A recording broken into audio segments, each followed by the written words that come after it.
आज हाउस में थोड़ी देर के लिए बहस चली, मैंने बीच में इंटरवीन किया। हमारे जो एड हॉक डेली वेजर्स,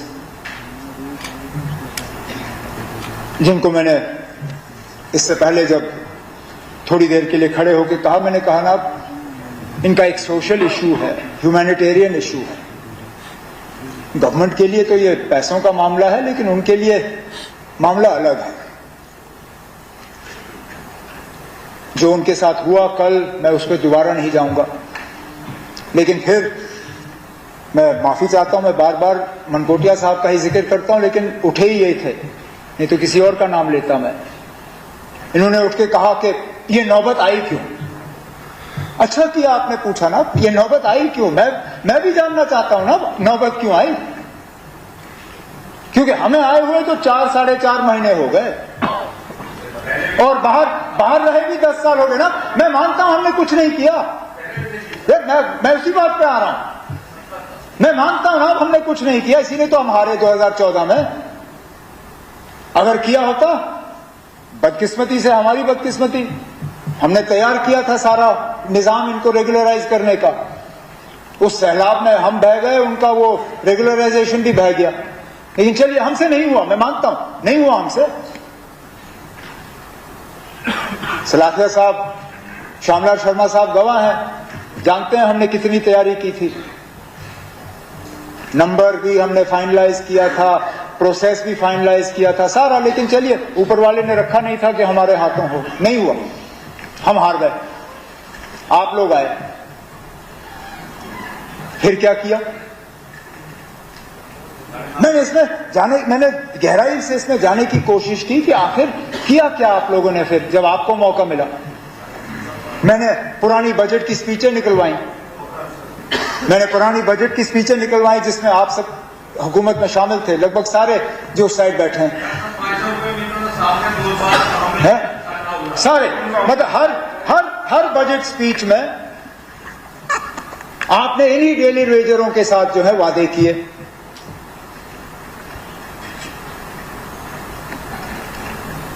पहले बजट स्पीच में para 173, 174, 175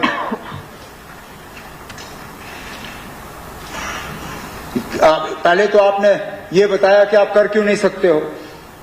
If the entire lot of such workers is regularized, the financial implications shall work out to 1925 crores per annum approximately. तो पहले ही आपने कहा कि क्यों नहीं हो सकता है। फिर कमेटी बनी, ठीक ना, चलिए ना, फिर कमेटी बनी, ठीक है, अच्छा किया,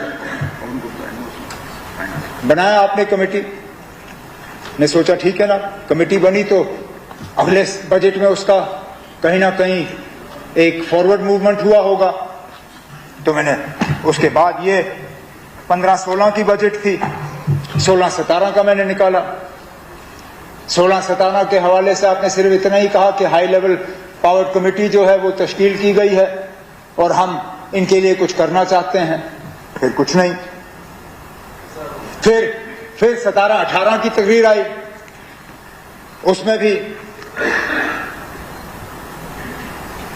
उसमें तो आप और ज्यादा गए। आपने कहा कि ना, मेरे पास मुझे 2 फैसले करने हैं, मैं या तो 7th पे कमीशन दे सकता हूं या इन डेली रेटेड वर्कर्स को रेगुलराइज कर सकता हूं।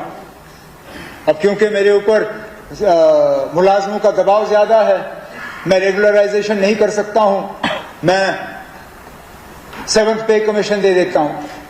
और फिर कहा, over the course of the next financial year, I intend to start the process of regularization of casual workers. I intend to start. 30 बार आ रहे हो तो कुछ तो कहना पड़ेगा। चौथी बजट से 1 महीना पहले, क्योंकि ये सेशन अगर मुझे याद है हम जनवरी में यहां बैठे हैं ना, मैं उस टाइम वहां बैठा था, हमें जनवरी में यहां बिठाया गया। दिसंबर में एसआरओ निकलता है, एसआरओ 520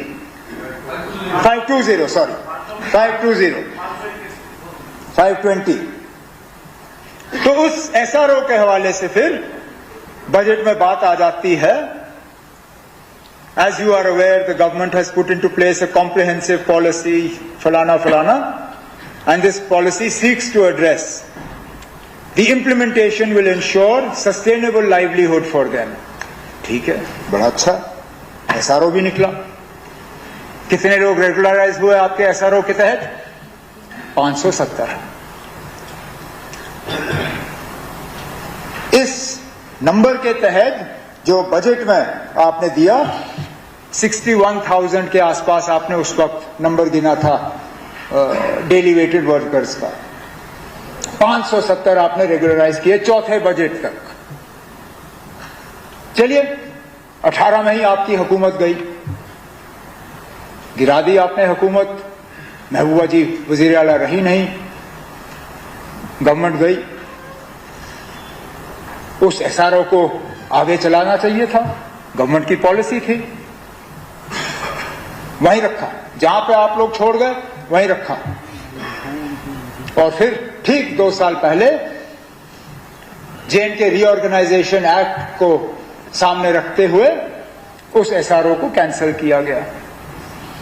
उनके रेगुलराइजेशन का जो थोड़ा सा दरवाजा खोला हुआ था उस दरवाजे को बंद किया. फिर आप पूछते हो ना अब ये सड़क पे क्यों आए? जब इनके रेगुलराइजेशन का दरवाजा ही बंद किया गया और जब बंद किया गया आप लोगों ने कुछ कहा नहीं, तो ये नौबत तो आनी ही थी. अब हमें इस सिलसिले को दोबारा, अभी हमारी मजबूरी बन गई.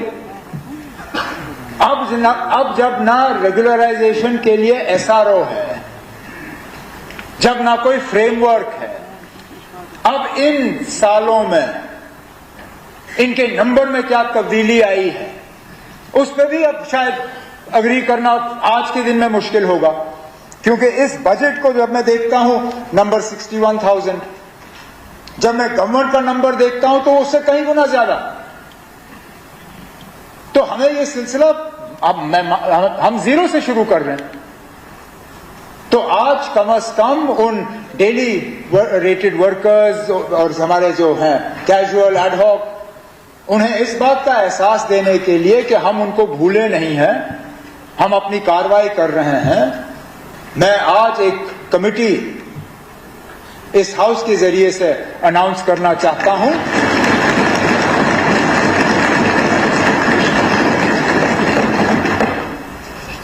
मैं इस बजट तकरीर के बाद उस पर बाज़ाब्ता ऑर्डर करके चीफ सेक्रेटरी साहब के जिम्मे रख के इस कमेटी में chief secretary, additional chief secretary in the chief minister's office, planning secretary, GAD secretary, law secretary, क्योंकि इसमें लॉ का भी एक बहुत बड़ा रोल बनता है सुप्रीम कोर्ट के जजमेंट के बाद.